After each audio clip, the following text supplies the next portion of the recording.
Hello everyone, कैसे आप सभी। फिर से हमारे इस चैनल पे आपका स्वागत है। आज हम क्लास 9 सेल चैप्टर का सेकंड लेक्चर स्टार्ट करने जा रहे हैं, तो सभी अपने कॉपी पेन लेके बैठ जाइए और साथ साथ में नोट्स बनाना है। ठीक है भाई, शुरू करते हैं। बेटा, पिछले क्लास में हमने पढ़ा था क्या कि पिछले क्लास में हमने पढ़ा था सेल क्या होता है, सेल के पार्ट्स वगैरह कुछ डिस्कस करे थे, साइटोप्लाज्मा, सेल मेम्ब्रेन, ठीक है, और क्या डिस्कस करा था, न्यूक्लियस वगैरह। फिर हमने देखा था कि भाई सेल कितने प्रकार के होते हैं, तो हमने प्रोकैरियोटिक सेल, यूकैरियोटिक सेल के बीच में डिफरेंस समझा था। फिर हमने क्या समझा था बेटा, फिर हमने सेल नंबर के बेसिस पे ऑर्गेनिज्म को क्लासीफाई करा था। एक तो यूनिसेलर ऑर्गेनिज्म होता है और दूसरा क्या होता है, मल्टी सेलर में। फिर इसके डिफरेंसेस देखे थे, 6-7 पॉइंट कुछ हमने लिख पाए थे। ठीक है, फिर हमने क्या करा कि एक माइंड मैप देखा था कि इस चैप्टर में हम क्या क्या पढ़ने वाले हैं। सेल ऑर्गेन्स कितने प्रकार के सारे डिस्कस करा था हमने, कौन से सिंगल मेम्ब्रेन है, कौन से डबल मेम्ब्रेन है, कौन से आपके विदाउट मेम्ब्रेन है। तो ये वाला लेक्चर आप जरूर देख के आइएगा। आप आई बटन पे क्लिक करके आप पिछले वाला लेक्चर पार्ट 1 देख सकते हैं। फिर इसको कंटिन्यू करेंगे तो ज़्यादा मतलब अच्छा रहेगा, ज़्यादा समझ में आएगा। तो शुरू करते हैं। पिछले क्लास में हमने पढ़ा था क्या, सेल क्या होता है बेटा। तो all the living organism are made up of fundamental unit. जो भी बेटा लिविंग ऑर्गेनिज्म होते हैं एक फंडामेंटल यूनिट से बने होते हैं, जिसको हम सेल कहते हैं। ये सब चीज़ हम पिछले क्लास में डिस्कस कर लिए थे। आज मैं आपको बताना चाहूँगा डिस्कवरी ऑफ सेल पे बात करेंगे। आज हम किस पे बात करेंगे बेटा, और डिस्कवरी ऑफ सेल पे बात करेंगे कि सेल की कैसे डिस्कवरी हुई। ठीक है, तो भाई देख, सेल की जो डिस्कवरी करा था, ठीक है, वो किसने करा था, रॉबर्ट हुक ने करा था। ठीक है, तो भाई इसकी जो डिस्कवरी करा था, डिस्कवर्ड बाय रॉबर्ट हुक। ठीक है, और रॉबर्ट हुक नाम के साइंटिस्ट थे बेटा, बायोलॉजिस्ट थे। उन्हीं ने क्या करा था, सेल की डिस्कवरी करा था। उन्होंने क्या करा कि जो प्लांट होते हैं, ठीक है, प्लांट, उसमें से कॉर्क निकाला। ठीक है, और कॉर्क को अपने ही द्वारा बनाए गए माइक्रोस्कोप से, ठीक है, सेल्फ मेड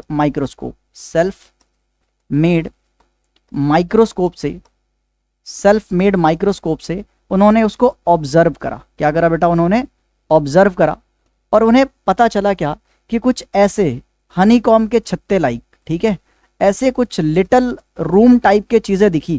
किसके अंदर बेटा, कॉर्क को जब उन्होंने कंपाउंड माइक्रोस्कोप या अपने द्वारा बनाया गया माइक्रोस्कोप के अंदर जब रख के देखा, तो उस कॉर्क के अंदर कुछ ऐसे रूम जैसे, ठीक है, लिटिल छोटे छोटे रूम जैसे स्ट्रक्चर दिखा। इसी लिटिल रूम को उन्होंने क्या नाम रखा, सेल नाम रखा। ठीक है, तो उन्होंने उनको ऐसे कुछ छोटे छोटे लिटिल रूम जैसे स्ट्रक्चर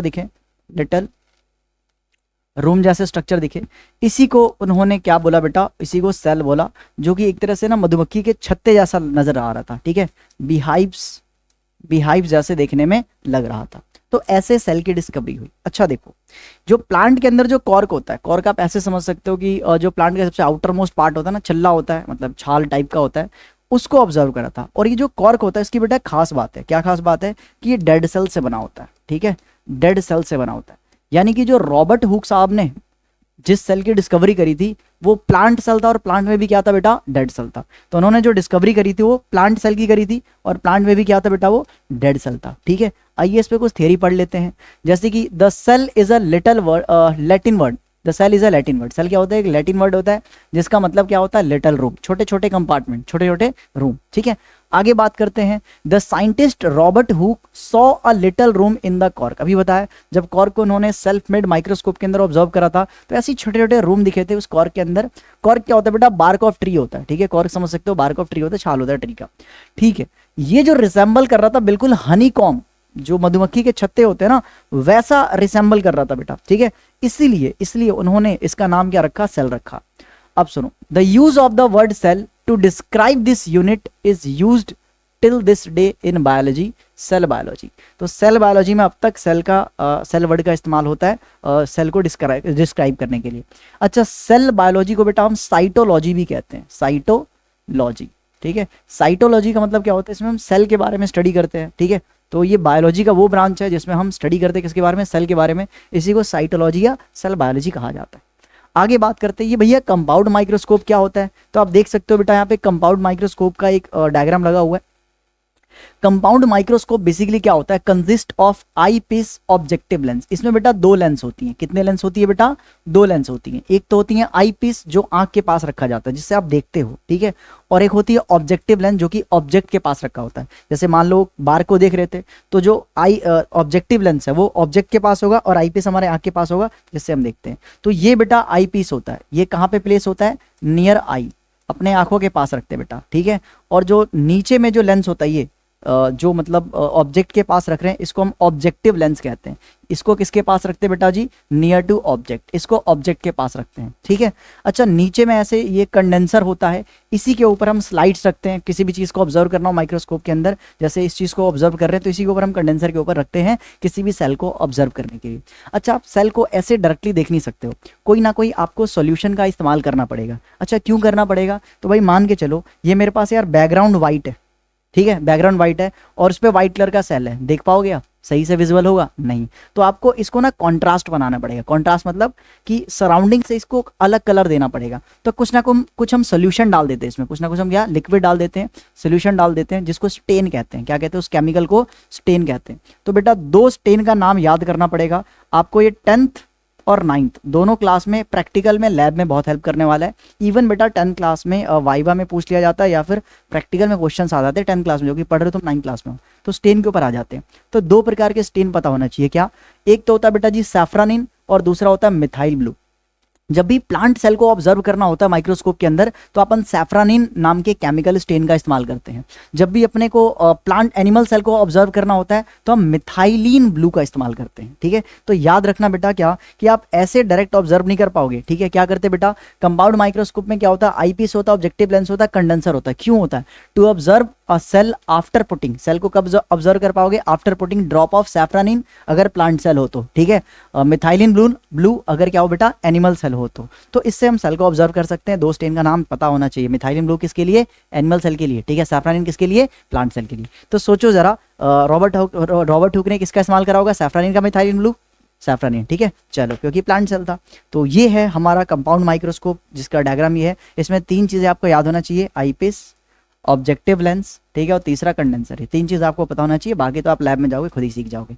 और ये जो माइक्रोस्कोप है ये बहुत ही मतलब रॉबर्ट हुक ने खुद से सेल्फ मेड माइक्रोस्कोप बनाया था। इसी से उन्होंने फर्स्ट टाइम ऑब्जर्व करा था और रियल में पिक्चर कुछ ऐसे लिया था सेल का, ऐसा दिखा था, जिसको उन्होंने क्या करा? लिटिल रूम यानी कि सेल नाम रखा।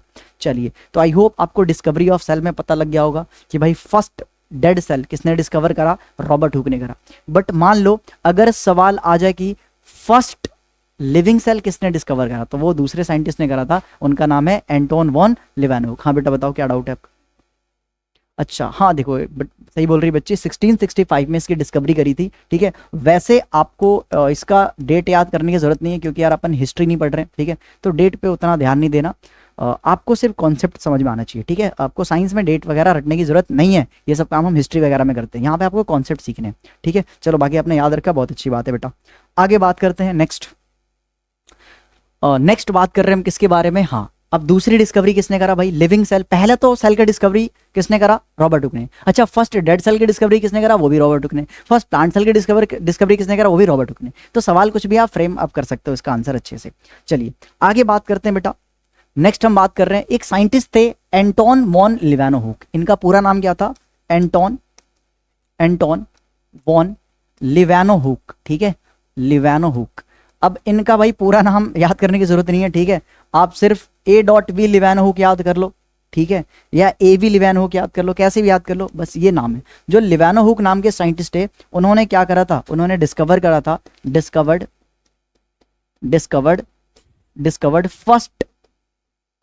First living animal cell.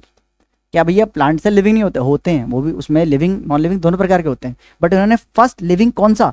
Animal cell discover करा था, ठीक है। तो इनके बारे में याद रखना। तो यही यहाँ पे लिखा है कि उन्होंने फ्री लिविंग सेल डिस्कवर करा था, तालाब किससे पानी निकाल करके फर्स्ट टाइम, मतलब तालाब के अंदर से पानी निकाला था, उसके अंदर कुछ माइक्रोब्स उनको दिखे थे, ठीक है, जो मतलब यूनिसेलर ऑर्गेनिज्म होता है, तो उन्होंने वहां से डिस्कवरी करा था इसका। अच्छा, इनको बेटा फादर ऑफ माइक्रोबायोलॉजी कहा जाता है। किसको कहा जाता है बेटा? एंटोन वॉन लिवानोहुक को क्या कहा जाता है? Father of microbiology.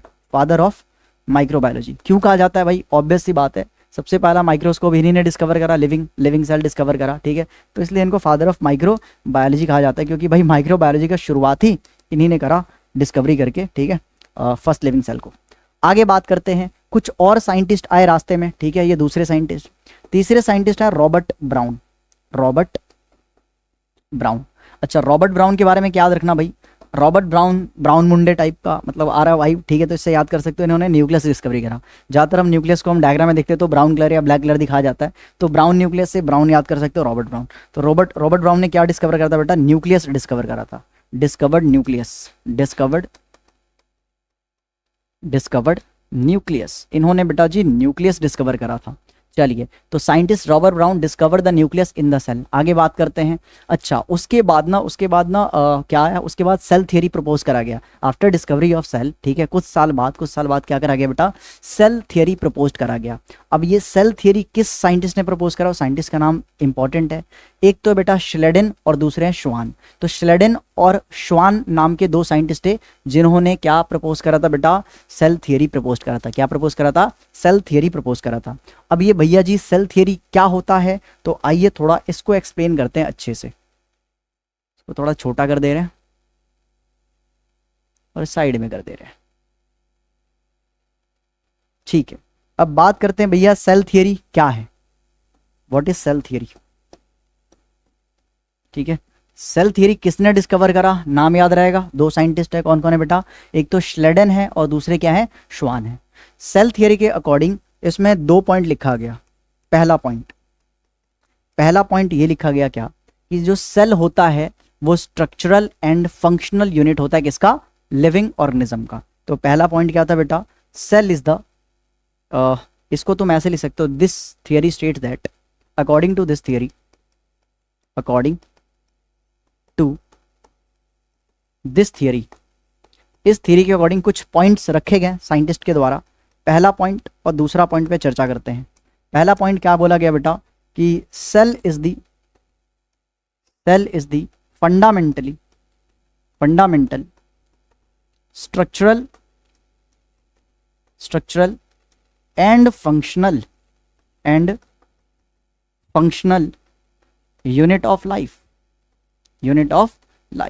जो भी लिविंग ऑर्गेनिज्म है उन सबके बॉडी में, सबकी बॉडी सेल से बनी है और उस बॉडी में काम भी कौन कर रहा है? सेल कर रहा है। इसलिए सेल फंडामेंटल स्ट्रक्चर और फंक्शनल यूनिट है। फंडामेंटल क्यों? सब लिविंग ऑर्गेनिज्म में पाया जाएगा। दूसरा पॉइंट क्या बोला गया, कि जो लिविंग ऑर्गेनिज्म होते हैं वो क्या होते बेटा? वो एक तरह से सेल से बने होते हैं और प्रोडक्ट ऑफ सेल होते हैं, composed of cell and product of cell. तो सेकंड पॉइंट इसमें दिया गया क्या, कि ऑल लिविंग ऑर्गेनिज्म या बॉडी ऑफ, ऐसे लिख सकते हो, ऑल लिविंग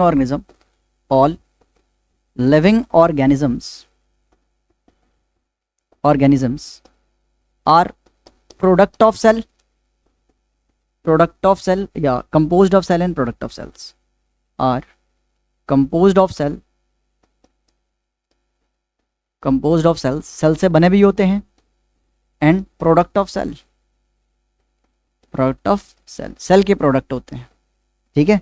सेल से बने होते हैं, सेल के प्रोडक्ट होते हैं। तो ये 2 पॉइंट था। ये था पुराना सेल थियरी। अब इस सेल थियरी को थोड़ा मॉडिफाई करा गया। मॉडिफाई किसने करा? मॉडिफाई करके तीसरा पॉइंट दिया गया सेल थियरी में। अब तीसरा पॉइंट क्या था भैया जी? तो भाई पहले देख लो यार, तीसरा पॉइंट दिया किसने? तो तीसरा पॉइंट दिया था एक साइंटिस्ट थे, ठीक है, जिनका नाम है रुडोल्फ वर्चो। यहाँ पे सिर्फ वर्चो दिया है, पूरा नाम इनका रुडोल्फ वर्चो है। तो cell theory was further expanded by, या एक तरह से modified by Rudolf Virchow, by suggesting that all cells arise from pre existing cells. ठीक है, देखो भाई, मॉडिफाइड सेल थियरी किसने मॉडिफाई करा सेल थियरी को? तो बाय, किसने करा? By Rudolf Virchow. भाई रुडोल्फ वर्चो नाम के वैज्ञानिक थे। उन्होंने क्या करा? इस थियरी को थोड़ा मॉडिफाई करा, थोड़ा एक्सपेंड करा। क्या बताया इस थियरी? ये थियरी ठीक है, सेल के बारे में बता दी कि सारे लिविंग ऑर्गेनिज्म सेल से बने होते हैं, उसी से कंपोज होते हैं, उसी के प्रोडक्ट होते हैं, cell structure and functional unit होता है लिविंग ऑर्गेनिज्म के, ये सब बताएं। बट ये एक छोटे से सवाल का जवाब नहीं दे पाए कि जो सेल होते हैं किससे बनते हैं। ठीक है, हमारी बॉडी तो सेल से बन रही है, बट सेल किससे बन रहा है? तो उन्होंने इस चीज को एक्सप्लेन करा। क्या बोला? कि जो न्यू सेल्स होते हैं या जो भी सेल्स होते हैं वो बनते अपनी पुराने वाले सेल्स, यानी कि all cells arise from the pre-existing cell. All cells arise from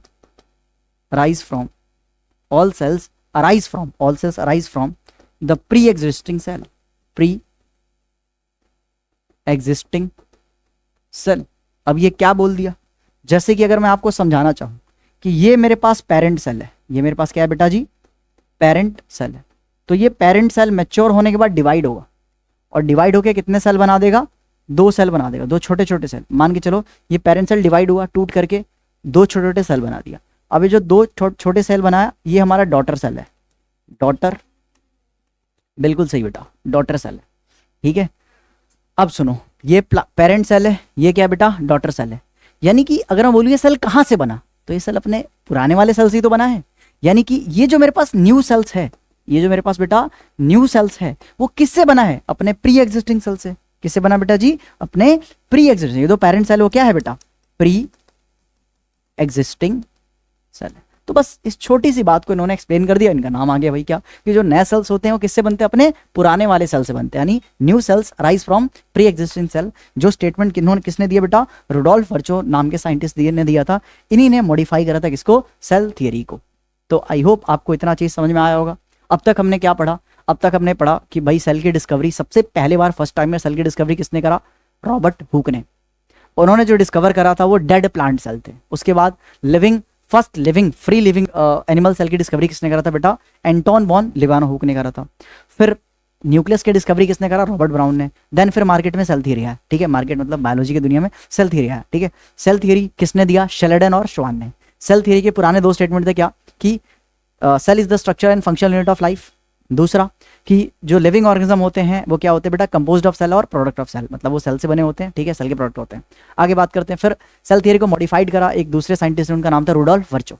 Rudolf वर्चो ने क्या बोला कि जो नए सेल्स हैं वो अपने प्री एग्जिस्टिंग सेल से बने होते हैं। यानी कि all new cells arise from their pre existing cells. ठीक है, यानी कि भाई देखा जाए तो पेरेंट सेल से डॉटर सेल बनता है। थोड़ा बहुत ऐसे रिप्रोडक्शन चैप्टर में पढ़ा होगा क्लास 8, है ना, रिप्रोडक्शन इन एनिमल में। चलिए अब बात करते हैं बेटा, नेक्स्ट पॉइंट हमारा क्या, शेप ऑफ सेल्स की बात कर रहे हैं। ठीक है, तो भाई सेल की शेप्स की बात करें तो सेल यार बहुत मतलब ऐसे शेप के होते हैं, बहुत प्रकार के होते हैं। ठीक है, तो बात करते हैं क्या कि भाई द सेल, कलर चेंज कर लेते हैं थोड़ा, हाँ, the cell differ in size shape and structure. जो सेल्स होते हैं वो बहुत वेरी करते हैं शेप में, स्ट्रक्चर में, साइज में।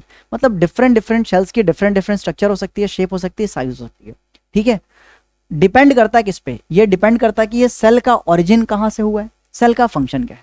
तो सेल के फंक्शन और सेल के ओरिजिन पे सेल के ओरिजिन के बेसिस पे और फंक्शन के बेसिस पे सेल डिफरेंट शेप्स और डिफरेंट साइज के हो सकते हैं। इसी बात को समझा रहा है। अच्छा देखो, द टाइप्स ऑफ सेल की बात करें, जैसे ऑनियन सेल हो गया, स्मूथ मसल सेल हो गया, रेड ब्लड सेल्स हो गया, बोन सेल हो गया, फैट सेल्स हो गया, नर्व सेल हो गया, ओवम हो गया, स्पर्म हो गया। Each kind of cell perform specific function. हर सेल का अपना अलग अलग कार्य होता है, अलग अलग फंक्शन होता है। ठीक है, अच्छा इसके ये सारे सेल का डायग्राम आप एनसीईआरटी अपने बुक में पेज नंबर 57 से 58 पे आप देख सकते हो। ठीक है, इसका मैं स्लाइड लगाना मतलब भूल गया, स्किप रह गया, बाकी कोई नहीं, कुछ सेल मैं आप खुद से बना के आपको दिखा दे रहा हूँ। ठीक है, चलिए तो नेक्स्ट स्लाइड लेते बेटा, types of cells on the basis of, ऐसे करते हैं, टाइप्स ऑफ सेल पढ़ लेते हैं। टाइप्स ऑफ सेल, तो भाई सेल ना डिफरेंट टाइप्स के हो सकते हैं। क्या, सेल्स कैन बी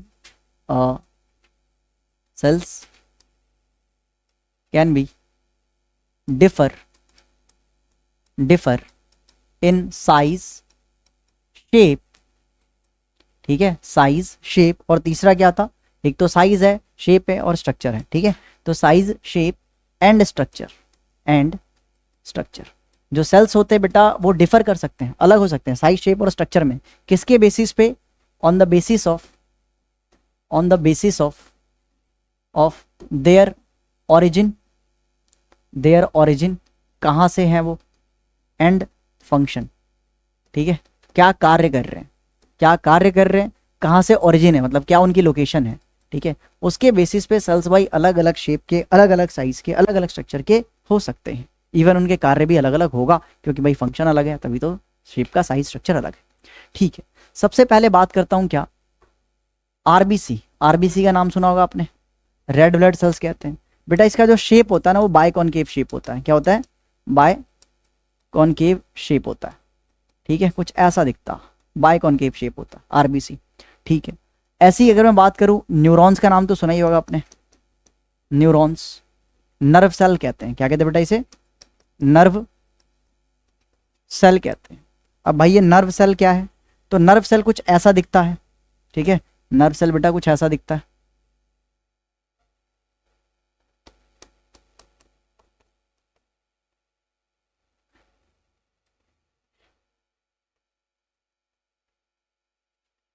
ठीक है, नर्व सेल देख सकते हैं बेटा, ब्रांच जैसा लिखता है, ठीक है। तो नर्व सेल का क्या क्या शेप है बेटा, ब्रांच्ड शेप, ब्रांच्ड शेप, ठीक है। ऐसी बात करें, बहुत सारे सेल क्या होते हैं बेटा ऐसे, ये सेल तो पक्का जानते होंगे आप लोग, ओवम कहते हैं इसे, ठीक है। ओवम का क्या शेप होता है बेटा, ओवल शेप, ओवल शेप होता है। आपने इस सेल को भी देखा कहीं ना कहीं, ठीक है, क्लास 8th। इसको हम क्या कहते हैं बेटा, स्पर्म सेल कहते हैं, स्पर्म हो गया, ठीक है। और भी बहुत शेप के साइज, मतलब बहुत बहुत शेप के होते हैं, जैसे कि मान के चलो ये एक शेप हो गया, अब देखने में सांप लग रहा, सांप नहीं है बेटा ये बेटा, ये हमारा स्मूथ मसल सेल है, ठीक है, स्मूथ मसल सेल है। इसका शेप क्या होता है बेटा, स्पिंडल शेप होता है। कैसा होता है बेटा, स्पिंडल शेप होता है। बहुत सारे सिलेंड्रिकल शेप के भी होते हैं, ठीक है, बहुत सारे क्या होते हैं बेटा, सिलेंड्रिकल शेप के भी होते हैं। अगर मैं बात करूं, काफी सारे सिलेंड्रिकल शेप के होते हैं, सिलेंड्रिकल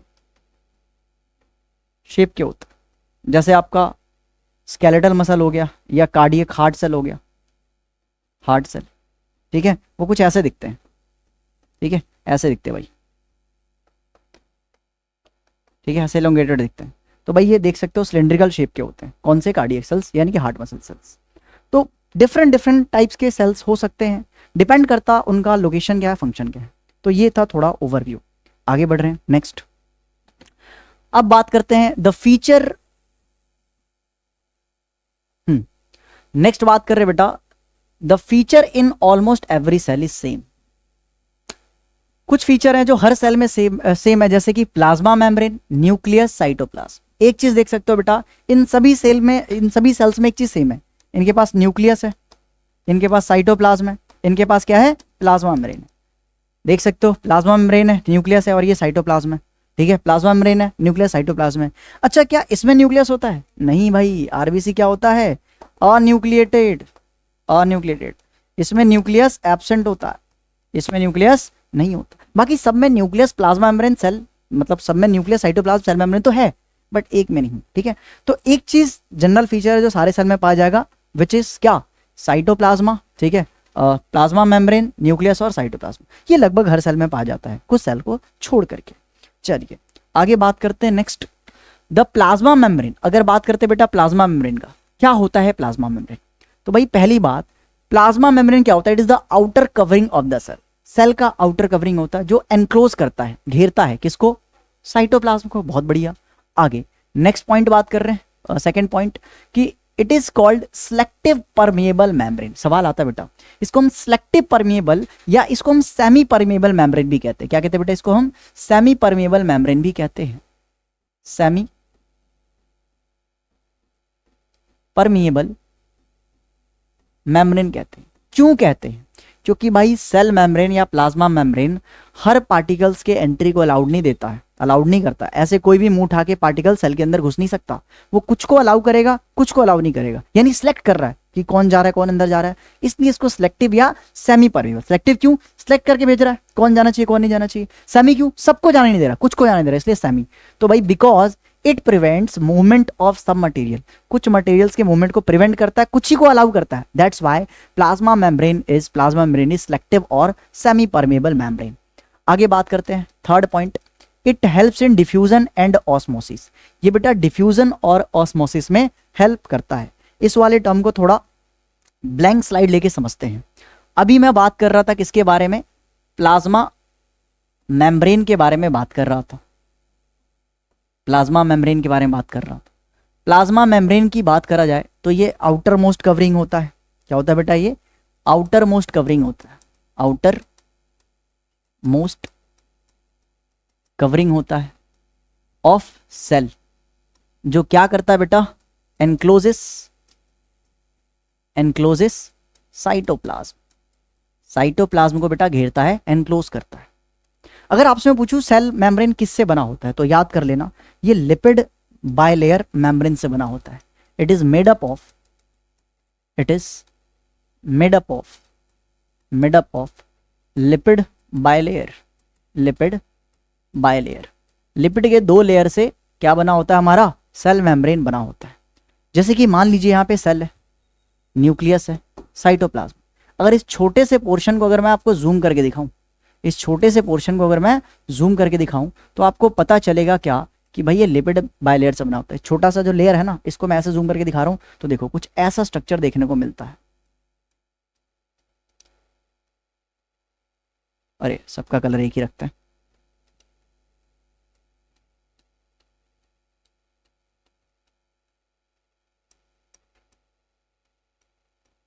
देखो ये लिपिड के 2 मेम्ब्रेन से बना होता है। ये इसके टेल है लिपिड के, गोला वाला हेड है, ये वाला टेल है, पूंछ है।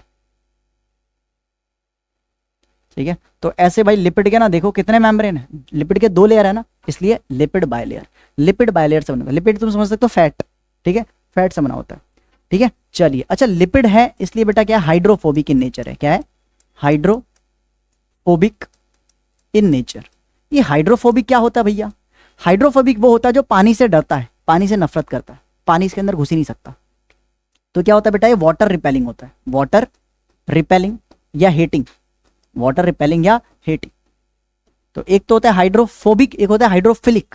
हाइड्रोफिलिक 10th क्लास में पढ़ोगे। हाइड्रोफिलिक का मतलब वाटर लविंग, जो वाटर को पसंद करता है, उसमें घुल जाता है। ये वाटर को में घुलता नहीं है, वाटर को पास नहीं होने देता, यानी ये वाटर हेटिंग है, वाटर रिपेलिंग।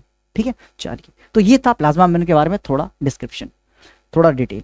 आगे बात करते हैं, नेक्स्ट पॉइंट बात करते हैं। तो बेटा जो प्लाज्मा मेम्ब्रेन है, ठीक है, प्लाज्मा मेम्ब्रेन है उसको हम कहते हैं, अभी बताता, सेमी परमेबल या सिलेक्टिव परमेबल कहते हैं। ठीक है, तो plasma membrane PM is the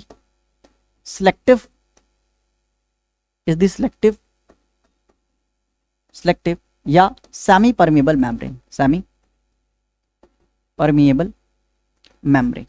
क्यों है बता दिया हूं, क्योंकि ये सारे पार्टिकल्स को मूवमेंट करना अलाउ नहीं करता, परमिट करता है, इसलिए परमिएबल, सेमी परमिएबल। सबको परमिट नहीं करता इसलिए सेमी परमिएबल, कुछ को सिलेक्ट करके अंदर भेज रहा है इसलिए सिलेक्टिव परमिएबल। आई होप आपको समझ में आया होगा। चलिए आगे बात करते हैं, नेक्स्ट बात करते हैं बेटा। हाँ, ये किस में हेल्प करता है, डिफ्यूजन और ऑस्मोसिस में हेल्प करता है। It helps in diffusion and osmosis. अब पहला सवाल तो यही है भैया, होता क्या है पहले समझाओ तुम, ये डिफ्यूजन क्या होता है और ऑस्मोसिस क्या होता है। तो चलिए आइए समझते हैं इसके बारे में। देखो भाई सबसे पहले बात करते हैं डिफ्यूजन का। ठीक है, ये रहा हमारे पास डिफ्यूजन। ठीक है, चलिए डिफ्यूजन समझते हैं भाई, क्या है डिफ्यूजन। देखो भाई डिफ्यूजन का मतलब क्या होता है, किसी भी पार्टिकल का उसके हायर कंसंट्रेशन से लोअर कंसंट्रेशन की तरफ मूव करना, इसी को हम क्या कहते हैं, डिफ्यूजन कहते हैं। किसी भी पार्टिकल का हायर कंसंट्रेशन से लोअर कंसंट्रेशन की तरफ मूव करना क्या कहलाता है, डिफ्यूजन कहलाता है। ठीक है, तो आइए डिफ्यूजन का डेफिनेशन लिखते हैं पहले। डिफ्यूजन है क्या, it is the movement of particles from their higher concentration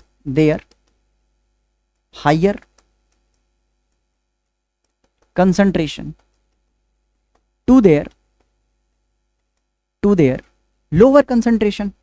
their lower concentration, ठीक है, एक एग्जांपल से समझते हैं इसको। ये मान के चलो 2 बॉक्स है। अच्छा अभी तो एक ही दिख रहा है, रुको 2 दिखा रहा हूं। इसको ना अपन बीच से सेपरेट कर दे रहे हैं, इसके बीच से हम बीच से क्या कर दे रहे बेटा, ऐसे सेपरेट कर दे रहे हैं। ठीक है, थोड़ा सा होल छोड़ दे रहे हैं हम, थोड़ा सा छेद छोड़ दे रहे हैं। ठीक है, अब मान लो, क्या मानोगे, मान लो कि इधर भी गैस के पार्टिकल भरे हैं। ठीक है, इधर भी गैस के पार्टिकल्स भरे हुए हैं और इधर भी गैस के पार्टिकल्स भरे हुए हैं। पर तुम बताओ देखने में ज्यादा किधर पार्टिकल लग रहे हैं, इधर, यानी कंसंट्रेशन हाई किधर है, इधर है। तो इधर है पार्टिकल का क्या, हाई कंसंट्रेशन। अच्छा हाई कंसंट्रेशन को मैं कंसंट्रेशन को शॉर्ट में CONC की पावर लिख रहा हूं, यानी इधर है हाई कंसंट्रेशन और इधर क्या बेटा, पार्टिकल्स का लो कंसंट्रेशन, लोअर या लो कंसंट्रेशन। तो सुनो, अगर मैं आपसे पूछूं, छोटी सी सवाल है कि अगर इसके अंदर मैंने छेद कर दिया, दोनों टैंक के अंदर छेद कर दिया, तो बताओ पार्टिकल इधर से इधर जाएगा, इधर से इधर जाएगा? कॉमन सेंस, इधर से इधर जाएगा। यानी कि पार्टिकल्स मूव करेंगे from high concentration to low concentration. तो यही तो है डिफ्यूजन, कि किसी भी पार्टिकल का हाई कंसंट्रेशन से लो कंसंट्रेशन की तरफ मूवमेंट ही क्या कहलाता है? डिफ्यूजन कहलाता है। आई होप आपको समझ में आ गया होगा। से मैं दो टैंक का एग्जांपल लेके समझा सकता हूं। ये दो टंकी पड़ी है भाई, इसमें पानी पूरी फुल है, एक नीचे टंकी पड़ी है, थोड़ी सी पानी है। अब भाई इसको मैंने पाइप से कनेक्ट कर दिया, इसको मैंने क्या कर दिया बेटा? पाइप से कनेक्ट कर दिया। पानी यहां से आ जाएगी, यहां से आ जाएगी, ऑब्वियसली वाटर बेटा यहां से यहां, यानी यहां पे क्या है? High concentration. यहां पे क्या है बेटा? हाई कंसंट्रेशन है, और यहां पे क्या है? Low concentration. ठीक है, लो। तो ये भी एक डिफ्यूजन है, ये भी क्या है बेटा? एक डिफ्यूजन। तो ये ऑस्मोसिस क्या है? देखो भाई, ऑस्मोसिस भी एक डिफ्यूजन का ही टाइप है। बस ऑस्मोसिस और डिफ्यूजन में फर्क क्या है कि जो डिफ्यूजन होता है इसमें सॉल्यूट पार्टिकल मूव करते हैं। कौन मूव करते हैं बेटा? सॉल्यूट पार्टिकल मूव करते हैं। पार्टिकल का मूवमेंट होता है, मूवमेंट होता है। अब भाई इंग्लिश में लिख लेना कि सॉल्यूट पार्टिकल में किसका, सॉरी डिफ्यूजन में किसका मूवमेंट होता है भाई? सॉल्यूट पार्टिकल का। ठीक है, तो in diffusion movement of solute particles takes place. खुद से लिख सकते हैं, ठीक है। बट ऑस्मोसिस थोड़ा सा अलग है भैया। ऑस्मोसिस क्या है? ऑस्मोसिस में क्या होता है बेटा? ऑस्मोसिस में सॉल्वेंट का मूवमेंट होता है। अब ये सॉल्यूट क्या है, सॉल्वेंट क्या है, थोड़ा समझ लो। वैसे सेकंड चैप्टर में है, 9th क्लास में, समझ लो बेटा। सॉल्यूट और सॉल्वेंट मिलके, सॉल्यूट और सॉल्वेंट मिलके क्या बनाते हैं? सोल्यूशन बनाते हैं। क्या बनाते हैं बेटा? सोल्यूशन। जैसे बोल रहा हूं मैं शरबत, तो शरबत एक सोल्यूशन हो गया।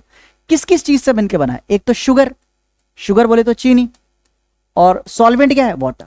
तो जो अपने अंदर घुलवाता है वो सॉल्वेंट, जो घुलता है वो सॉल्यूट। ऐसे भी समझ सकते हो, जो कम मात्रा में सॉल्यूट, जो ज्यादा मात्रा में सॉलिड, और ये दोनों मिलकर शरबत बना दिया, क्या बन गया? सॉल्यूशन। आई होप आपको समझ में आ होगा। यानी कि जब सॉल्यूट का मूवमेंट हो रहा है भैया जी, अगर सॉल्यूट का मूवमेंट हो रहा है तो इसको क्या बोलोगे? डिफ्यूजन बोलोगे। क्या बोलोगे? डिफ्यूजन बोलोगे। अच्छा, कैसा movement? From higher concentration to their lower concentration. ठीक है, चलिए। बट अगर मूवमेंट सॉल्वेंट का हो, ठीक है, तो क्या होगा? तो भाई यहां पे आता है ऑस्मोसिस। तो चलिए पढ़ते हैं ऑस्मोसिस को। ऑस्मोसिस, अरे यार कलर चेंज नहीं हुआ, OSMOSIS, ऑस्मोसिस। ऑस्मोसिस क्या होता है, ध्यान से सुनना है। मान लो एक एग्जांपल और उठाते हैं भाई। बकेट उठा रहे हैं, बकेट तो नहीं लग रही भाई, खुद से बना ले रहे हैं। देखो भाई, ये मान के चलो कोई कंटेनर है। कितना गंदा कंटेनर बन रहा भैया, रुको। हाँ, ये कंटेनर हो गया, इसके अंदर है सेल। ठीक है, अच्छा मान लो क्या मानोगे? बाहर में पानी भरा हुआ पूरा, ठीक है, अंदर में पानी की कमी है। सेल मान के चलो प्यासा मर रहा है, सूखा है सेल, कह सकते हो सेल के अंदर वाटर कंसंट्रेशन कम है, बाहर वाटर कंसंट्रेशन ज़्यादा है। तो बाहर क्या बेटा? H2O का मात्रा कंसंट्रेशन ज़्यादा है, अंदर में H2O का कंसंट्रेशन कम है। तो पानी अंदर से बाहर जाएगा, बाहर से अंदर आएगा, ऑब्वियसली। तो वाटर का एंट्री क्या होगा? फ्रॉम बाहर से अंदर, आउटसाइड टू इनसाइड। ठीक है, तो इसी मूवमेंट को ही तो ऑस्मोसिस कहते हैं। बट एक चीज याद रहे, यहां पे सॉल्वेंट का मूवमेंट हो रहा है हायर कंसंट्रेशन से लोअर कंसंट्रेशन, बट किसी मेम्ब्रेन के थ्रू हो रहा है। उसका नाम बता सकते हो? सेमी परमेबल मेम्ब्रेन, यानी प्लाज्मा मेम्ब्रेन है क्या? एक सेमी परमेबल मेम्ब्रेन है। तो इस दुनिया में कोई भी मेम्ब्रेन हो, बस वो सेमी परमेबल मेम्ब्रेन होना चाहिए। अगर उसके अंदर बाहर सॉल्वेंट की मूवमेंट हो रही है हाई कंसंट्रेशन से लो कंसंट्रेशन की तरफ, तो उसको हम क्या बोलेंगे? ऑस्मोसिस। अब एक आपसे उदाहरण है, मान के चलो भाई एक में पानी, एक टंकी में, टैंकर में पानी भरा हुआ, टैंक में पानी ज्यादा भरा है, एक में कम है। अब वो पानी का मूवमेंट करवा दो ऐसे ही पाइप के थ्रू, क्या वो ऑस्मोसिस है? क्यों नहीं है? क्योंकि भाई वहां पे एक सेमी परमेबल के थ्रू मूवमेंट नहीं हुई है। बट वही ये कोई सेमी परमेबल मेम्ब्रेन लगा दे, ठीक है, कोई फिल्टर लगा दे वहां पे सेमी परमेबल, तो उसको हम क्या बोलेंगे? ऑस्मोसिस। जैसे कि आरओ, एक बढ़िया एग्जाम्पल है आरओ। ठीक है, आरओ क्या होता है? Reverse osmosis. आरओ क्या होता है बेटा? Reverse osmosis, reverse osmosis. तो भाई आरओ में क्या होता है? आरओ में क्या होता है? यहाँ पे पानी को उल्टा ऑस्मोसिस करवा जाता है। नॉर्मली क्या होता है? हायर से लोअर, बट रिवर्स में उल्टा हो रहा है, लोअर टू हायर करवा देते हैं। अब उसके लिए एनर्जी चाहिए, तो इलेक्ट्रिसिटी की हेल्प से देते हैं हम। ठीक है, तो ये ऑस्मोसिस कहलाएगा। भले इसमें पानी का मूवमेंट करवा रहे हैं बट इसमें कोई फिल्टर पेपर, कोई एक मतलब पार्शियल मेम्ब्रेन या कह सकते हो तुम एक तरह से semi permeable membrane, selective permeable membrane लगा के वाटर की मूवमेंट करवा रहे हैं। तो ये आरओ इज एक ऑस्मोसिस है, इसलिए आरओ का फुल फॉर्म क्या होता है, रिवर्स ऑस्मोसिस। तो एक आपको डेली लाइफ एग्जांपल दे दिया मैंने। तो ऑस्मोसिस क्या होता है, आई होप आपको समझ में आ गया होगा। तो आइए इसका डेफिनेशन लिखते हैं बेटा। ऑस्मोसिस क्या है बेटा, the process of movement of solvent, solute नहीं सॉल्वेंट, क्योंकि सॉल्यूट किस में होता है, बताओ, डिफ्यूजन में होता है, ठीक है। तो movement of solvent from their higher concentration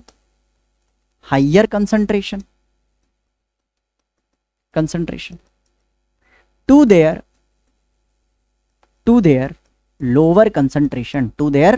lower concentration, ठीक है। इसी को हम क्या कहते हैं, इज कॉल्ड ऑस्मोसिस। तो भाई यहाँ पे आपका ऑस्मोसिस का डेफिनेशन खत्म। अब भैया ऑस्मोसिस कितने प्रकार के होते हैं, तो ज्यादा नहीं भाई, ऑस्मोसिस 2 प्रकार के होते हैं। कितने प्रकार के होते हैं, 2 प्रकार के। कौन से होते हैं बेटा, तो एक होते हैं एक्सोऑस्मोसिस